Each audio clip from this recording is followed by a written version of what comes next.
오늘 주제는 경매를 선택한 이유 이런 거에 대해서 이야기를 해보려고 해요. 여러분들 중에서는 경매를 하시는 분들도 있고 경매가 어떻게 하는지는 알지만 해본 적은 없고 내지는 경매를 해가지고 수익을 만드신 분들도 있을 수 있고 다양해요. 다양한데 되게 이제 슬프고 가슴이 아픈 거는 경매는 사실 솔직히 말하면 되게 어려워요. 어려운데 잘 모르시는 분들이 경매는 돈을 못 번다. 경매로는 좋은 물건이 나오지 않는다. 경매는 재수대가리가 없는 물건이다. 이렇게 얘기하시는 거 보면 되게 속상해요. 요거를 제가 왜 선택했는지 그리고 여러분들도 들어보시고 좀 도움이 되실 것 같아서 이야기를 해보려고 합니다. 저는 2016년도에 어느 날 갑자기 이제 빚이 생겨요. 빚 1억이 생겨요. 그래서 처음 시작했던 게 주식책이었어요. 누구나 다 그렇듯이 주식. 그리고 나서 실제로 투자도 해봅니다. 근데 그때 제가 진짜 답답했어요. 공부를 하고 뭐 주식이라고 사라고 해가지고 내가 고민해서 이제 사긴 샀는데 뭐가 어떻게 되는지도 모르겠고 잘 사는지도 모르겠고 돈이 벌리는지도 모르겠으니까 답답해가지고 누가 날 좀 알려줬으면 좋겠다 이런 생각을 했었거든요. 지금 주식 리딩방 들어가가지고 그런 거 하시는 분들 마음이 저는 사실 이해가 된다니까요. 근데 그때 경매를 이제 알게 되거든요. 경매 일단 싸게 사잖아요. 그러니까 내 안목을 안 믿어도 되겠더라고요. 그러니까 내가 안목이 좀 틀려도 일단 싸게 사니까 문제는 없겠지. 그렇게 해서 이제 제가 찾아낸 물건 종류가 다가구였어요. 근데 사실상 다가구는 그때 당시에 제가 되게 생소한 물건 종류였거든요. 그러나 최선을 다하긴 했어요. 조사도 많이 하고 알아보고 제 딴에는 그때 제가 갖고 있는 돈이 한 6천만 원 정도였고 최저 가격 3억 7천, 3억 5천인가 그 정도였고 저는 4억 7천에 낙찰을 받았어요. 단독으로. 그러니까는 원래는 울어야죠. 3억짜리를 4억 7천에 낙찰을 받았는데 그게 단독이었으니 근데 그때 얼마나 미쳤냐면은요 안 울었어. 너무 기분이 좋았어요. 왜 기분이 좋았는지 아세요? 사람이 미쳐도 곱게 미쳐야 되는데 그때 어땠냐면 와 이렇게 좋은 물건을 전국에서 나만 발견했네? 와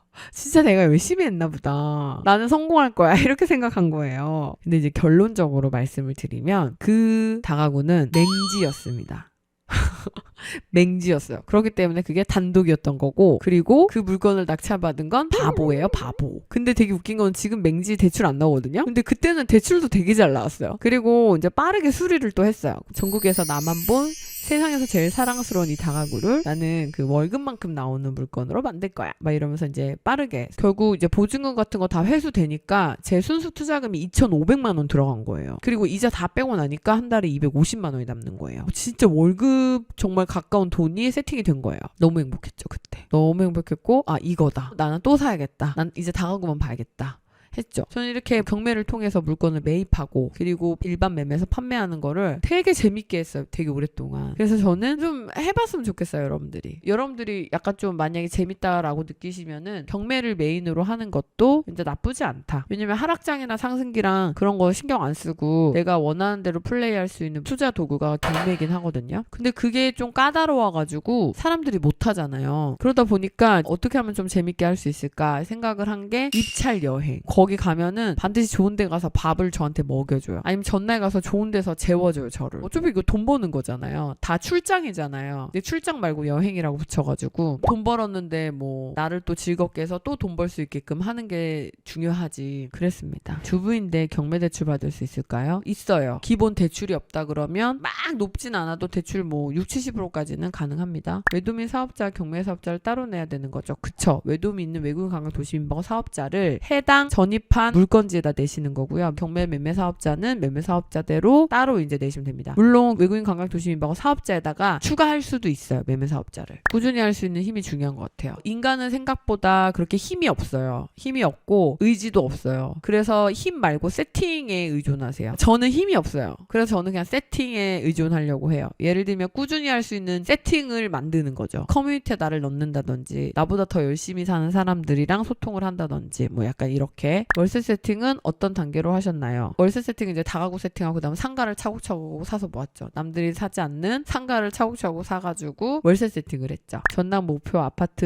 혹은 유달산 꼭대기에 있는 주택도 외도민 사업성 있는지 궁금합니다. 가능합니다. 목포에서 했었어요. 유달산 꼭대기는 잘 모르겠는데 완전 변두리 이상한 데 했었어요. 3천만 원짜리인가 4천만 원짜리 아파트 낙찰 받아가지고 그때는 단기 임대 잠깐 돌리다 에어비앤비 잠깐 돌리다 그냥 팔고 나왔는데 거기도 오더라고요. 있더라고요. 그러니까 유달산 꼭대기도 오는 사람들 올 겁니다. 그러면 이제 주말 장사 위주로 세팅을 하고 주중에는 조금 이제 저렴하게 약간 이렇게 가시면 아마 찾는 수요가 있을 거예요. 수리도 했어요. 매도가 안 되는 것 같아. 단기임대 하고 싶은데 어떻게 하는지 궁금해요. 단기임대는 별거 없어요. 깨끗하게 수리됐으면 그 상태로 일단 찍어서 올려놓어 보세요. 그럼 그 상태에서도 찾으려고 하는 사람들이 있거든요. 근데 안 나간다 이러면 좀 세팅을 뭐 침대 같은 거 하나 냅두고 뭐 에어컨, 세탁기, 냉장고 갖다 냅두고 다시 사진 찍어서 올려보고 이런 식으로 하시면 되세요. 단기임대는 사실상 뭐 그렇게 복잡하고 어려운 건 아닙니다. 선생님 내년 말에 퇴사해서 본격적으로 할 건데 이제 초급 끝나가는데 내년까지 뭘 준비하면 좋을까요? 우선은 중급 들어오시고 그냥 하나씩 다 해보세요. 외도미는 현금 흐름 세팅이 가능해요. 작게는 진짜 150, 크게는 250까지 가능하니까 경매 계속 하시면서 외도민도 세팅하시면서 그 잡생각을 좀 없애시면 돼요. 그러니까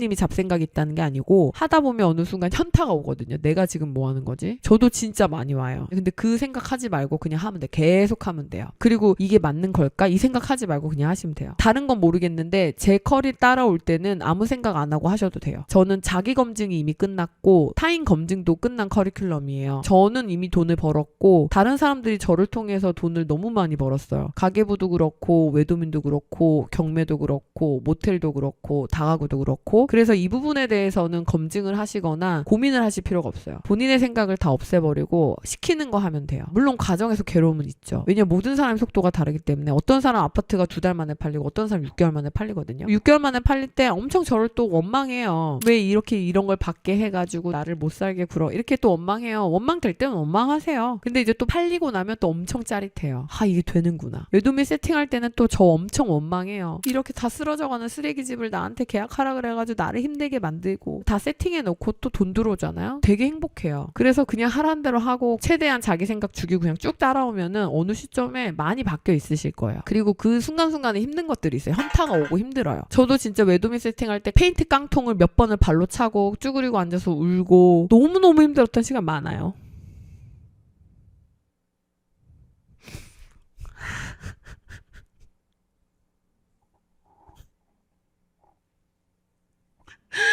근데 또 또 주접인데